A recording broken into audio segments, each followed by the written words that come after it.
एक डॉक्टर का सवाल, टूथब्रश कितने समय बाद रिटायर किया जाता है? चाइनीज ने कहा 1 हफ्ते में, ब्रिटिशर ने कहा 1 महीने में और अमेरिकन ने कहा 3 महीने में। अब आई भारतीय की बारी। भारतीय ने बोला, डॉक्टर साहब, इंडिया में तो टूथब्रश कभी रिटायर ही नहीं होता। डॉक्टर बोला, वो कैसे? भारतीय ने कहा, इंडिया में टूथब्रश सबसे पहले दांत साफ करने के काम आता है, फिर हेयर कलर करने के काम आता है, उसके बाद मशीन की सफाई के काम आता है और जब उसके बाल गिर जाते हैं तो पजामे में नाड़ा डालने के काम आता है।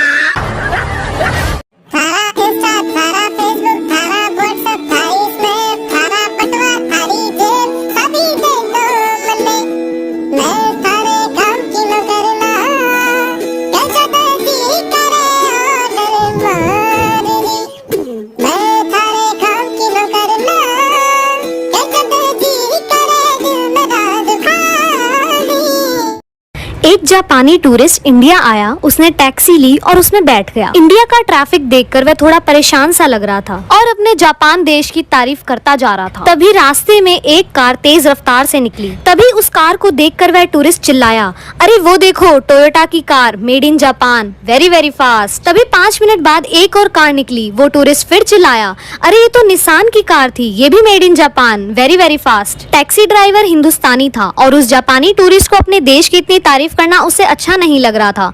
अब उस टैक्सी ड्राइवर को थोड़ा गुस्सा आ रहा था। तभी एक और कार बड़ी तेजी से निकली। जापानी टूरिस्ट फिर चिल्लाया, अरे ये तो होंडा की कार है, made in Japan, very very fast. अब टैक्सी ड्राइवर के सब्र का बांध टूट गया और उसने अपनी टैक्सी रोकी और टैक्सी मीटर की तरफ इशारा किया और कहा, सर 500 रुपए। उस जापानी टूरिस्ट ने कहा, अरे अभी तो 15 मिनट भी नहीं हुए, थोड़ी सी देर के 500 रुपए, ये तो बहुत ज्यादा है। टैक्सी ड्राइवर मुस्कुरा कर बोला, सर ये मीटर मेड इन इंडिया है, बहुत तेज, वेरी वेरी फास्ट।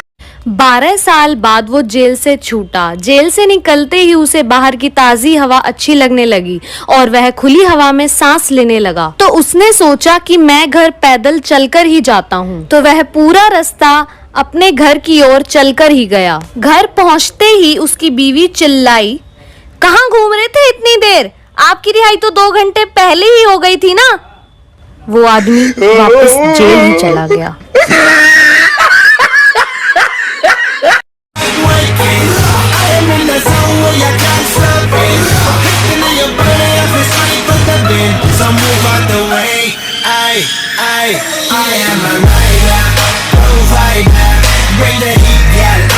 हमारे घर की लाइट तभी जाती है जब हमारे फोन में बैटरी कम होती है। गलती चाहे कोई भी हो, मोबाइल पे ही आकर खत्म होती है। पढ़ाई से हटकर पैशन को करियर बनाने के बारे में सोचें तो कभी कभी घर वाले ही साथ नहीं देते हैं। कपड़ा हमें कोई भी पसंद आ जाए, प्राइस टैग देख कर ही लेते हैं। रिश्तेदार जाते हुए पैसे दे रहे हो तो मम्मी को देखकर मना ही करना पड़ता है। कभी कभी कुछ असाइनमेंट्स का सिलेबस से कुछ लेना देना नहीं होता, फिर भी पूरा करना पड़ता है। रात को नींद आ रही हो और उस वक्त ना सोएं तो पुरानी सारे दुख याद आ जाते हैं, लेकिन नींद नहीं आती। मोटिवेशन हमसे भले ही जितना मर्जी ले लो, लेकिन आर्गुमेंट्स के टाइम हमें कोई बात याद नहीं आती।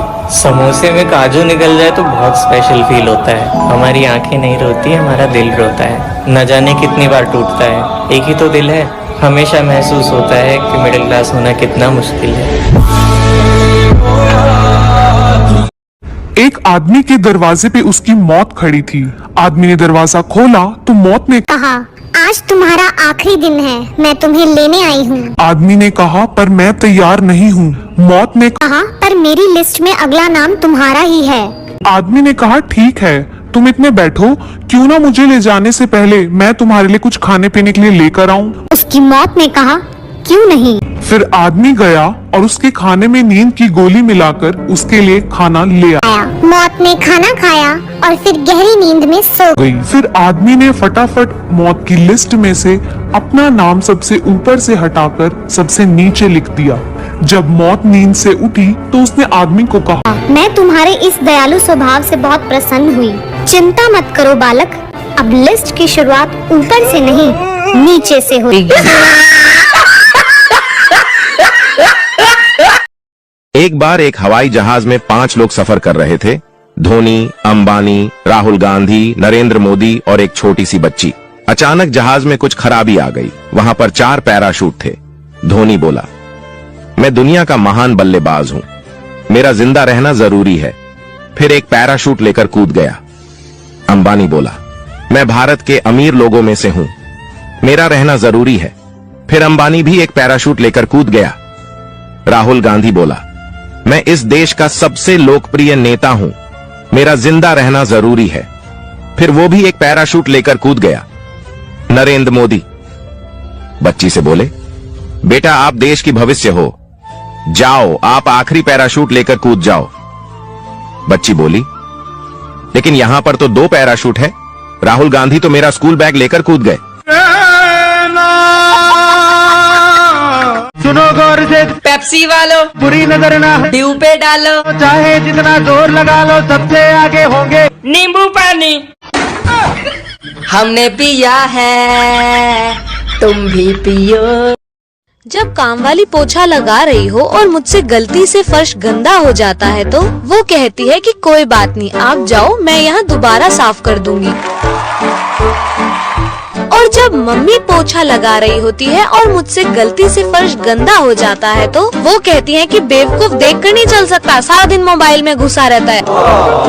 और जब बहन पोछा लगा रही होती है और मुझसे फर्श गलती से गंदा हो जाता है तो तब वो कुछ कहती नहीं, बल्कि मुझे ही पोछा बनाकर सारा एरिया साफ करती है।